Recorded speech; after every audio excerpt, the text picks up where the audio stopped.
ये असली खौफनाक कहानी एक 8 साल के बच्चे भूतों और भूत को भगाने वाले एड और लॉरेन की है, जो कि चर की इजाजत से भूतों को भगाने के लिए पोजेस लोगों का एग्जॉर्सिज्म करते थे। डेविड को अजीब चीजें नजर आती हैं और वो अजीब चीजें एक्सपीरियंस करता है, जिसकी वजह से वो और उसकी फैमिली डिस्टर्ब हैं। वो एड और लॉरेन को बुलाते हैं। उनके साथ चर्च के फादर भी आते हैं। इस घर में उसकी बहन और उसका फ्रेंड भी था। डेविड की उसके साथ काफी अच्छी दोस्ती थी। वो डेविड को लेकर उसके रूम जाता है ताकि उसे सुला दे। वो उसे बेड पर लटाकर चला जाता है।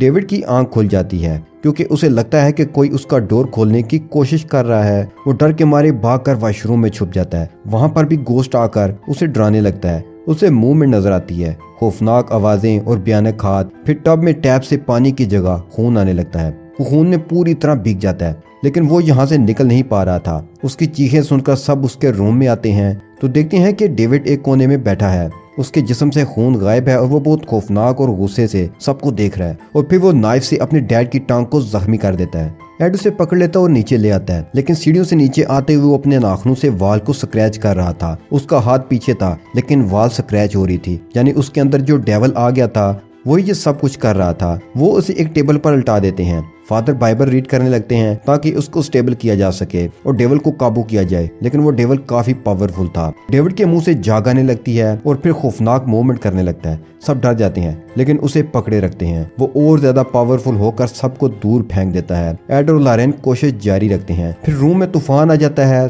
सब चीजें उड़ने लगती हैं और लोगों को हिट करने लगती हैं। फादर भी जख्मी होकर गिर जाते हैं। एड और लॉरेन उसे पकड़े हुए थे तो डेविड की बॉडी अजीब तरीके से फोल्ड होने लगती है, जो कि नॉर्मल इंसान के लिए पॉसिबल नहीं था। यह सीन बहुत ही ज्यादा क्रीपी था। डेविड की सिस्टर का फ्रेंड डेविड से बहुत प्यार करता है। वो उसे पकड़कर कहता है कि तुम जो कोई भी हो, डेविड को छोड़कर मेरे अंदर आ जाओ। अब वो डेविड को छोड़कर आर्नी के अंदर आ जाता है। उसकी आइज का कलर चेंज हो जाता है और उसकी हालत खराब होने लगती है।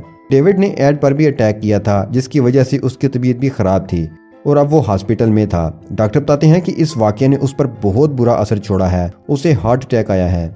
अब हम आर्नी को देखते हैं। अब वो नॉर्मल नजर आ रहा है, जैसे गोस्ट उसे भी छोड़ चुका हो और सब कुछ नॉर्मल हो चुका है। आर्नी डेबी के साथ काम करवा रहा होता है। वो घर के अंदर आता है तो उसे एक होल नजर आता है। वो उसके अंदर देखता है तो वहाँ गोस्ट नजर आता है जो उस पर अटैक करता है। वो किसी तरह से उसे अपने आप को छुड़ा लेता है। डेविड के गोस्ट ने उसे नहीं छोड़ा था, वो अब भी उसके अंदर ही था। वो पोजेस था। वो उसको अब पूरी तरह अपने कंट्रोल में करने की कोशिश कर रहा है। आर्नी वहां से बाहर आता है और चैन सा की मदद से ट्री को काटने के लिए उसके ऊपर चढ़ जाता है। उसका चैन सा स्टार्ट नहीं हो रहा था। फिर उसे पीछे विंडो में कोई गोश्त महसूस होता है। वो उस साइड देखता है तो उधर चैन सा खुद स्टार्ट हो जाता है। वो आउट ऑफ कंट्रोल होकर उसे जख्मी कर सकता था, लेकिन वो गिर जाता है और आर्नी बच जाता है। वो वहां से जाने लगता है। एड को हॉस्पिटल में होश आता है और वो कहता है कि गोश्त डेविड से निकलकर आर्नी में आ गया है और वो बहुत ही खतरनाक है। उन्हें बताओ कि वो उन्हें नुकसान पहुंचा सकता है और आर्नी का ख्याल करें। लॉरेन डेविड की सिस्टर को फोन करती है ताकि उसे ये बता सके, लेकिन वो लाउड म्यूजिक लगाकर डांस कर रहे होते हैं ताकि आर्नी बेहतर फील करे। वहाँ आर्नी, डेबी और आर्नी का दोस्त होते हैं। आर्नी का तबीयत और खराब होने लगती है। जब डेबी फोन नहीं उठाती तो लॉरेन परेशान होकर पुलिस को इन्फॉर्म करती है।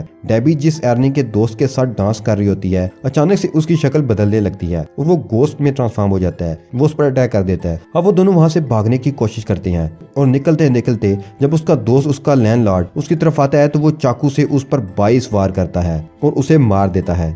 अब वहां से बाहर निकलता है तो उसके कपड़े खून से भरे हुए थे। उसकी आंखें भी खौफनाक दिख रही थी और वो चलता जा रहा था। पुलिस आगे से आ रही थी। वो उसे रुकने का कहते हैं। साफ नजर आ रहा था कि वो पोजेस है। पुलिस वाला उसे साथ ले जाता है। एड और लॉरेन उससे बात करते हैं और कहते हैं कि तुम बाइबल पढ़ो ताकि हम देख सकें कि तुम पोजेस हो कि नहीं। असल में ये केस कॉम्प्लिकेटेड हो गया था। आर्नी कहता है कि मैंने अपने लैंडलॉर्ड का कत्ल नहीं किया, मुझसे डेविल ने ये सब करवाया जिसने मुझे पोजेस किया हुआ है। लेकिन अदालत तो भूत वगैरह की बात सुनकर फैसला नहीं दे सकती थी। उन्हें सबूत चाहिए और सबूत आर्नी के खिलाफ थे।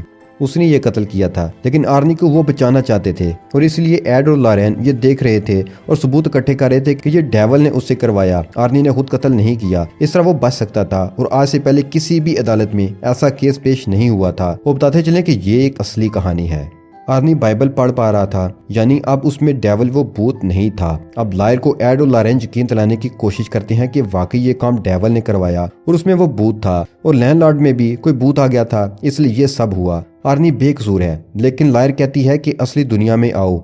आपकी ये बात कोई भी नहीं मानेगा। वो उसे कहते हैं कि रात को आप घर आ जाएं, आप खुद देख लेंगे। तो वो कहती है कि मैं आ जाऊंगी। अब हम अदालत का सीन देखते हैं। लॉयर जज को कहती है कि आर्नी बेकसूर है, ये डेवल ने उसे करवाया है। तो जज कहता है कि फजूल बात है, इसने जुर्म किया है और उसे उम्र कैद की सजा होगी। एड और लॉरेन लॉयर को कहते हैं कि हम आर्नी को बेकसूर ठहरा कर रहेंगे और हकीकत सबके सामने लाएंगे। वो इन्वेस्टिगेशन और सबूत इकट्ठा करना शुरू कर देते हैं। वो इस दिन की रिकॉर्डिंग सुनते हैं जब आर्नी और डेबी डांस कर रहे थे। फिर वो उस जगह जाते हैं जहाँ डेविड फर्स्ट टाइम डरा था, यानी डेविल कहाँ से आया, और उसके लिए वो सबसे पहली जगह पर गए जहाँ डेविड को न्यू घर में एक बेड मिलता है जिसका मैट्रेस पानी का था। जब डेविड उस पर खेलने लगता है तो उसके अंदर से किसी गोश्त का हाथ बाहर आता है और उसे पकड़ लेता है, और उस रूम का फर्श भी जला हुआ खराब था। अब लॉरेन उस घर के नीचे खाली जगह जाती है, उस कमरे के नीचे देखना चाहती है कि क्या है। जब वहाँ वो जाती है तो बहुत ज्यादा रैट्स देखती है। वहाँ एक अजीब सी स्कल भी है।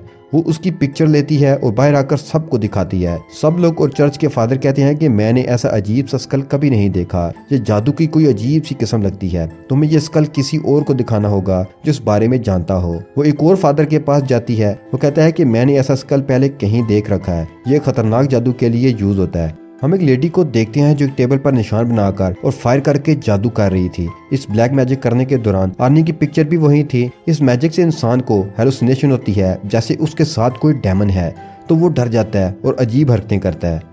अब हम लॉरेन और एड को डिटेक्टिव के पास देखते हैं। वो उन्हें इस केस के बारे में बताते हैं और स्कल के बारे में भी कि इसके जरिए जादू किया गया और आर्नी पर इस डेविल का साया है। वो कहता है कि ऐसी स्कल मैंने पहले भी देखी और इस जैसा केस पहले भी आया था, लेकिन उसमें किसी डेविल का भूत का हाथ मुझे नहीं लगता। लॉरेन वो खंजर भी लाई थी जिससे आर्नी ने लैंडलॉर्ड को मारा था।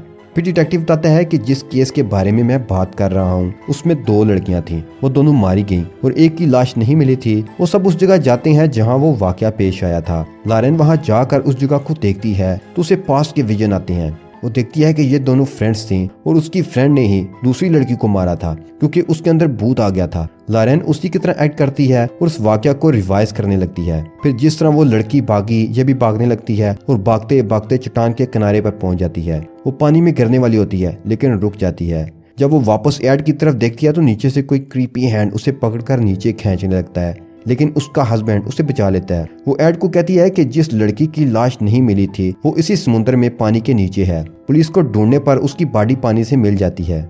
अब वहाँ से ये दोनों हॉस्पिटल आ जाते हैं इस लड़की की लाश के पास। वो पास जानने के लिए उसके हैंड को पकड़ती है तो उसे विजन आने लगते हैं। उसे वहाँ एक केव नजर आती है। उसके अंदर जाकर वो देखती है कि यहाँ ब्लैक मैजिक के लिए सारा सामान मौजूद है। यहाँ बहुत खौफनाक माहौल है। यहाँ उसे टेबल पर एक क्रीपी औरत ब्लैक मैजिक करते हुए नजर आती है। वो उससे पूछती है कि ये तुम क्या कर रही हो। उससे पहले कि वो उसे कोई जवाब देती, रियल वर्ल्ड में हॉस्पिटल के उस मुर्दा खाने में एक मुर्दा गोश्त के रूप में उस पर अटैक करने आ जाता है। तो एड उसे बचाने के लिए उसकी तरफ भागता है और उसका हाथ डेड बॉडी के हैंड से छुड़ा देता है, जिससे वो उस मुर्दे के हमले से बच जाती है।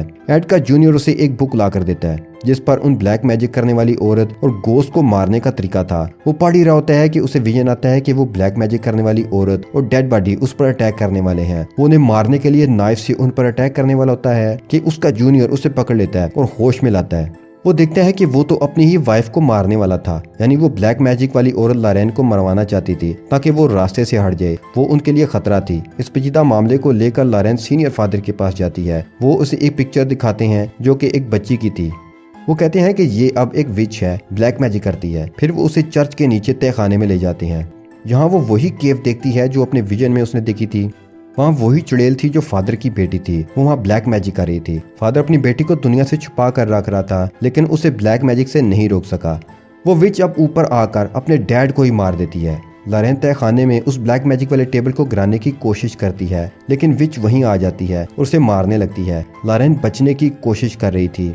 एड भी वहाँ पर आ जाता है। उसे पता चल जाता है कि लॉरेन जहाँ मुसीबत में है और चर्च के नीचे तहखाने में है जो कि चर्च की ज़मीन के नीचे है। वो चर्च के सैन में ही वहाँ जाने का रास्ता ढूंढने लगता है। लॉरेन केव में भाग रही थी। एक जगह पहुंचकर उसे मिरर मिलते हैं और हर तरफ वो खुद को ही देख रही थी।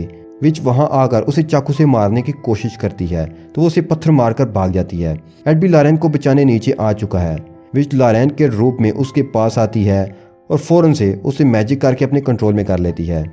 इधर आर्नी पर भी दौरे पड़ने लगे थे। वो बंधा हुआ था, अब वो पूरी तरह पोजेस नजर आ रहा है। उसकी बॉडी अजीब तरीका से हिल रही है। ये देखकर सब डर जाते हैं।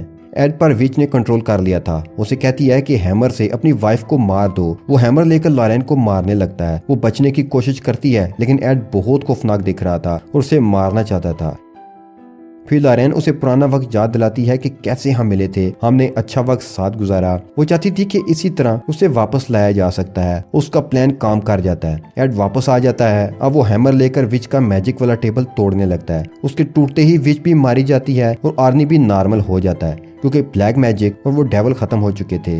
अब हम कोर्ट का सीन देखते हैं। कोर्ट में आर्नी को 5 साल की कैद हो जाती है क्योंकि तमाम सबूतों को देखने के बावजूद कोर्ट इस पर मुतमिन नहीं हुई थी कि कोई बोझ ये काम इंसान से कैसे करवा सकता है। डेबी फिर भी आर्नी से शादी कर लेती है और उसे जेल में मिलने जाया करती थी। अब सब कुछ नॉर्मल हो चुका था। भूत जा चुका था, ब्लैक मैजिक खत्म हो चुका था और सब नॉर्मल लाइफ गुजारने लगते हैं। और यहीं पर ये असली खौफनाक कहानी खत्म हो जाती है।